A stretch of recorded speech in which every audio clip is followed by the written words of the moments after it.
Hi, my name is Kate Finger and I'm a Research and Extension Officer here at the Birchip Cropping Group. This is the 2022 trial overview for the soil amelioration trials at Netherby and Lubeck. This trial was funded by the National Landcare Program and supported by the Wimmera CMA. And in 2022, this was the third and final year of trials at the Netherby site and fourth and final year at the Lubeck site. At the Netherby site, the results showed that ripping had no significant effect on crop establishment, crop biomass at grain fill, yield, or the grain quality parameters tested. This suggests that after 3 years, the yield benefit from ripping to approximately 30 centimetres has run out. The soil amendments no longer recorded significant differences in crop establishment, biomass, yield, and the grain quality parameters tested, except for grain protein. Claying and the control had significantly higher grain protein than the balanced fertiliser treatments, and the duck manure rate of 9.9 tonnes per hectare and 19.8 tonnes per hectare. Overall, the results demonstrate the importance of correctly identifying the soil constraints and choosing the most appropriate amelioration strategy. And growers are encouraged to take the time to calculate costs for their own specific location and equipment, given variability in pricing and application of these amendments. At Lubeck, the ripping results from 2022 showed that plant establishment was negatively impacted by ripping, but establishment was not correlated to yield.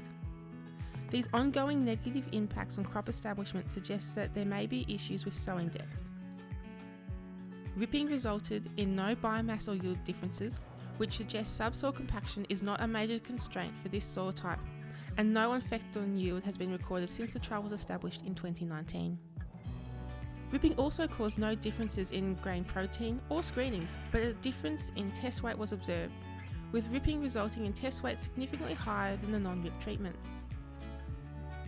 Soil amendment continued to affect crop establishment, and clay treatments averaged 16 plants per metre squared less than the control.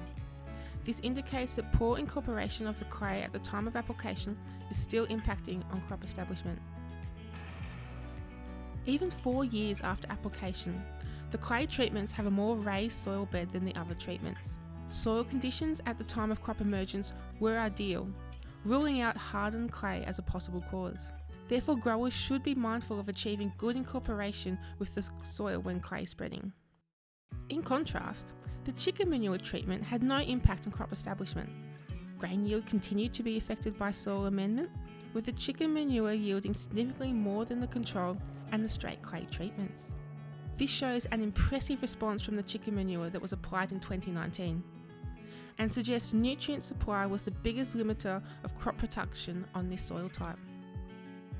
All grain quality parameters tested were significantly influenced by the applied amendments, with the 200 tonne per hectare and 300 tonne per hectare clay treatments having higher screenings compared to the chicken manure treatments.